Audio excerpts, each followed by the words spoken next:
ピード、水、酒、投資、人間関係、巻き込まれたら死にます。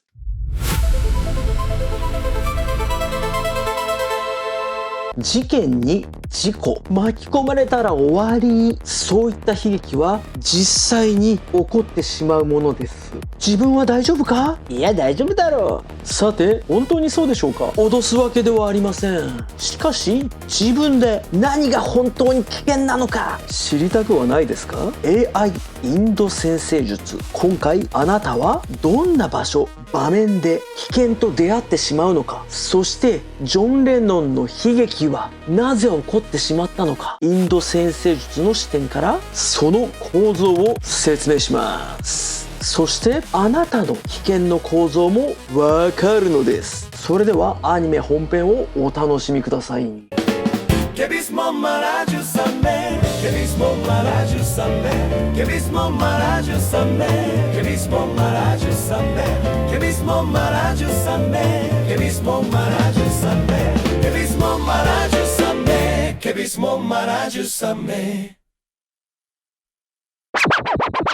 その1、違和感。なあ、マイコー君。なんすか、先輩。ソニック師匠からお前は格闘技とかスピード競技やるな。興奮して事故るぞ。って言われたんだけどさ、俺今シーズン死ぬの？いきなり物騒っすね。安心してください。先輩のダッシャーのタイミングで今しばらくは危険はないです。今しばらくってのが引っかかるな。そうっすね。それに今後の打者がどうであれ、インド先生術の D8 という分割チャートを使えば今後首を突っ込んじゃいけない危険領域がはっきりわかるっす。 D8 って自分がいつ死ぬかを見る怖いチャートなんですか？そこが最大の誤解っす。 D8 は式を当てるチャートじゃなくて、危険に近づいてしまう自分の行動パターンを見るチャートなんすよ。その2、世間。いやいや、普通さ、事故とか災害って外から突然巻き込まれる運の悪さだろ？世間ではそう見えますよね。でもインド先生術では違うんす。危険そのものより、なぜわざわざその危険な場所に自分から行ってしまうのかという引き寄せの癖を見るんすよ。つまり事故る前に事故りやすい選択を自分でしちゃってるってことですね。その通りっす。無意識に危険に寄っていく自分の行動習慣に気づけるかどうかが生き残る鍵なんすよ。その3、崩れる事実。まああるよな。俺テンション上がるとブレーキ効かなくなるタイプだし。先輩はお祭り男っすから。師匠の見立ては超正確で、先輩みたいに興奮が引き金になる人がスピード系や勝負事に近づくと一気に人生がクラッシュするリスクが高まるんす。危険は突然来るんじゃなくて、自分の選択の積み重ねの結果なんですね。そうっす。だからいつ死ぬかに怯えるんじゃなくて、どういう時に自分が土地狂うかを知るためのチャートが D8 なんすよ。あちゃー、俺は土地狂う沸点低いぞ。その4、構造。 D8 は寿命や事故、急変を扱う重いチャートです。でも怖がらせるためじゃなく 100% 回避するための予防策として使うもんなんすよ。なるほどな。あらかじめ地雷の場所が分かってる地雷原マップみたいなもんか。病気なら生活習慣、事故なら行動習慣を見直せば地雷を踏まずに済みますね。その通りっす。ただ地雷の場所を知ったのにわざわざ刺激を求めて踏みに行く人は救えないっすけどね。先輩聞いてます？あれだぞお前、カレーのことだろ？ AI のお前には激辛カレーの魅力がわからねえだけだから。危険と分かってても店がメニューに出すんなら受けて立つわ。先輩、この前もカレーの翌日は仕事にならなかったですよね。その後、ジョーティッシュ見解その1。反論できん。じゃあ具体的に D8 のどこを見ればいいんだ？まずは自分自身を表すラグナとトラブルを表す8室の関係ですね。ここで危険に直面した時、自分が突っ込むのか逃げるのかフリーズするのかが出ます。でも危険な場面は突っ込むのが一番安全じゃね？そこですよ。一番危ないのは危険が迫っても自分は大丈夫って無視しちゃうタイプですよね。そうっす。でも D8 が悪いからって終わりじゃない。D8 が重い人ほど裏を返せば危機管理の天才になれるポテンシャルがあるんすよ。身に覚えがある。 D8 チャートの結果に覚えがあるぞ。その6、静かな恐怖。じゃあ本当に危ないのは危険な運命そのものじゃないってことか。そうっす。一番怖いのは自分の弱点を知らないまま油断や慢心で突っ込むことっす。先輩の場合、興奮して判断が荒くなる場所には絶対に近づいちゃダメっす。その場のノリや勝負欲がエルビス先輩の最大の地雷なんですね。うわ、格闘技もスピード競技も完全にそのノリだわ。占いで命拾いしたわ。先輩はチワワなんすから無理はしないことっす。その7、ジョーティッシュ見解その2。じゃあ D8 って具体的にはどう使えばいいんだ？まずは自分が絶対に避けるべきジャンルを特定することっす。スピード、水辺、酒、投資、人間関係など人によって壊れるジャンルが違うんすよ。自分専用の近づくなリストを作るためのチャートなんですね。そうっす。ここが分かると無駄に人生を壊さずに済むし、視聴者の皆さんにとっても生き残るための必須マニュアルになるはずっす。その8、占い。ソニックさんの占いを体験したい方は毎週水曜日の日本時間夜10時から別チャンネルのソニックドラゴルゴで占いライブ配信を行っております。興味があればご参加ください。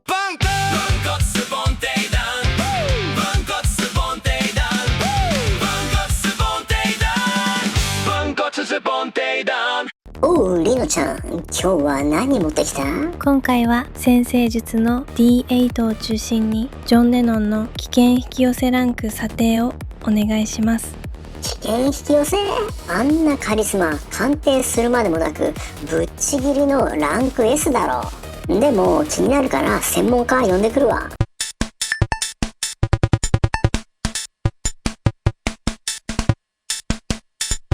血は専門家っす。おう、ジョン・レノンじゃないですか。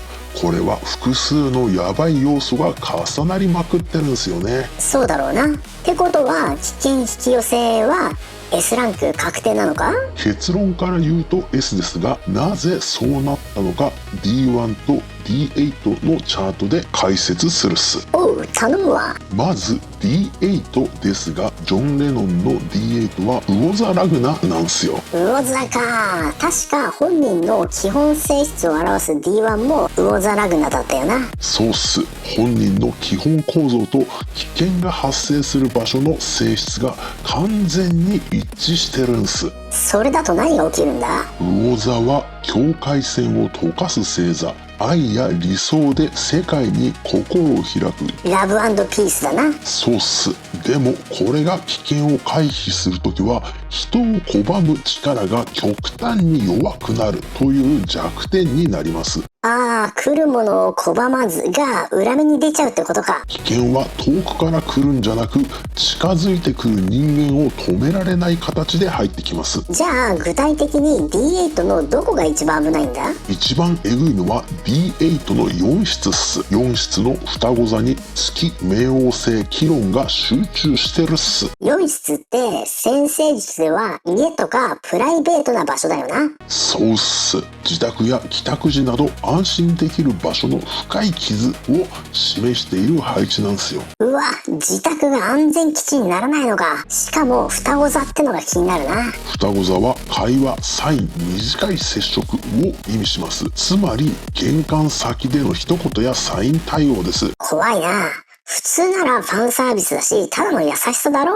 そこなんす。普通の優しさがこの配置のせいで危険の入り口に反転しちゃうんすよ。じゃあジョン・レノンの場合、危険はライブ会場じゃなく家の前ってことか。完全にそうっす。自宅前、帰宅時、車の乗り降り、建物の入り口での短い会話が危険地帯です。うわ、鳥肌立ったわ。実際の状況と完全に一致してるじゃねえか。さらに D8 の7室もやばいです。7室の乙女座に木星と土星があります。7室は他者、つまり目の前に立つ対面者のことだったよな。そうっす。そこに拡大の木星と重いカルマの土星がある。つまり相手との関係が重罪化します。普通のファンじゃ済まない異常な執着を持ったやつが来るってことか。しかも乙女座なので、相手はジョンを勝手に分析し、脳内で独自の物語を作ります。くわー、本人を見てるんじゃなくて自分の妄想のジョン・レノンを見てるわけか。だからこそ本人が直接ファンを危険かどうか判断しちゃダメな構造なんです。じゃあ警備員やスタッフが機械的にシャットアウトすべきだったんだな。そうっす。本人の善意を挟まない冷徹なルールが必要でした。ちなみに D8 の8室はどうなんだ？ここも不穏な気がするんだが。ここも強烈っす。 D8 の8室天秤座に火星が入ってます。8室に火星？それって突発的な暴力とか命に関わるレベルの危なさだろ？正解っす。突然の危険、防御不能の攻撃を示します。しかも天秤座というのがミソで、天秤座は社交や人間関係だろ？ってことはそうっす。戦場じゃなく普通に人と接している場面が突然命の危険に反転するんす。避けようがないじゃん。だからこそルールで遮断するしかなかったんす。なるほどな。D8 だけでもうお腹いっぱいなくらい危険度が出てるわ。まだあるっす。 D8 の10室いて座にラーフと天王星です。10室は社会的な立場や名声だな。そこにラーフと天王星って社会的イメージが異常に肥大化して予測不可能な危険を呼び込む配置っす。ジョン・レノンという名前が本人という人間を超えて巨大になりすぎたと？そうっす。いて座は思想や信念なので、彼はただの歌手ではなく思想の象徴になった。象徴になっちゃうと人間として見てもらえなくなるよな。救世主として崇拝されるか、裏切り者として憎まれるかの両極端になります。有名人にも段階があるが、彼は一番危険な意味付けされる領域まで行ってたんだな。 D8 だけでも特級クラスですが、基本チャートの D1 を見るとさらに決定づけられます。よし D1 行こう。 D1 の7室乙女座に太陽、火星、ラーフが同居しています。また7室対面者か。そこに火星とラーフって完全に敵が襲ってくる配置じゃん。しかも相手は乙女座的にジョンの行動や発言を細かく観察し、勝手に解釈して近づく。スターとファンの関係自体が最初から危険地帯として設計されてるみたいだな。さらに D1 の彗星は家4室と谷7室を支配し、それが突然の危険8室にあります。おいおい D1 でも D8 でも自宅、対面、会話、危険が全部同じ線でつながってるぞ。そうっす。ここまで重なると偶然とは言えません。本人が優しく対応するほど命が危ない。それではジョン・レノンの危険引き寄せランクの査定をお願いします。ジョン・レノンの危険引き寄せランクは S です。ただし本人が悪いわけではありません。まあなんとも言えない話だよな。はい、この査定はジョンが愛される場所から危険が入る構造だったと教えてくれています。ファンに愛されれば愛されるほどその中に狂気も混ざり込んでしまうと。はい、危険を避けるには冷たいルールが必要。でも彼が愛された理由は冷たいルールの外にいたことだったんす。オッケーディール。さて今回の僕戦はソニック・リューハーのセラファカードを使って事件があったあの当日ジョン・レノンはどんな状況だったのか、こちらをですね出してみましょう。これがですねその何をすべきかを見るためのねカードなんですけど、りっちゃんねりっちゃんよし、これはですね何をすべきだったのか。まずねこの状況です。あの瞬間ね朝です。なんか事件があった朝、ジョン・レノンはこういう状況でした。バーン。火のない社会的問題なんです。そしてこれはですねリラックスする場所がない、これをするべきだったんです。リラックスする場所がない、すべきことは息の抜けない社会。あの事件があった時です。そしてですねこれが健在意識です。意識していたのはこれですよね。話したい時に話すね。動画のね内容をね見た通り話したい時に話す、これがね潜在意識です。潜在意識ね、事件があった時にこれをする、これですよね。随意最高、気が向いたらね繰り返す、こういう感じです。そして、これがですね過去です。過去は一体何だったのかね、事件があった時に対して過去はこれです。疑わない。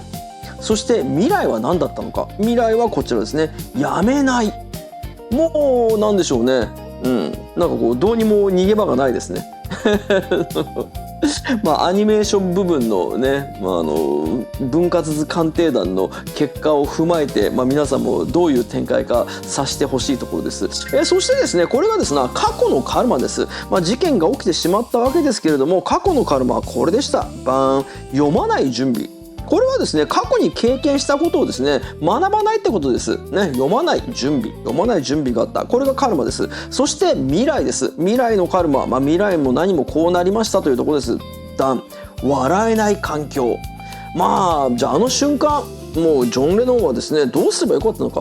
逃げればよかったのかね、もう固まればよかったのか、むしろだからね戦いに向かうべきだったのか。もうこれはですね気のない社会なんです。もうそういった逃げ場のない社会を受け入れるしかなかったというところでね、セラファカード、天国の最上階の扉を開くとセラフが待っている。姿は見せてくれないがメッセージはくれる、そういうカードなんです。皆さんも興味があればタロットソニック .com で、今のところ在庫ないですね。はいあしからずというわけでアニメのラストスパートをご覧くださいませ。その9、確信。よし決めた。俺は安全な椅子の上から動かない。それが一番す、先輩。よし、みんなも自分の D8 を鑑定してくれよ。 D1、D3、D6、D8、D9、D12、D30。コメント欄に自分が近づいちゃいけない危険を書き込んでくれよな。先輩、次回はどうします？なあ、俺って何やったら世界一になれるかな。 DJ もそこそこ人気だけど世界一って感じじゃないんだよ。それを読むなら D10 っすね。単なる仕事運じゃなくて、社会で何をやれば最大出力になるかを見るチャートっす。最大出力か。 DJ で世界一じゃないなら俺の本当の土俵は別にあるってことか。可能性あります。才能はあるのに勝つ場所を間違ってる人めちゃくちゃ多いっす。次回のテーマは、あなたはどの世界で世界一になれるのかですね。よし、決まりだ。次回俺の本当の土俵を探してくれよな。じゃあ今回はここまでだ。また次回。 See you! チャオババババババババババババイ。タロットソニックドットコム、タロットソニックドットコム、タロットソニックドットコム、ホームページだよ。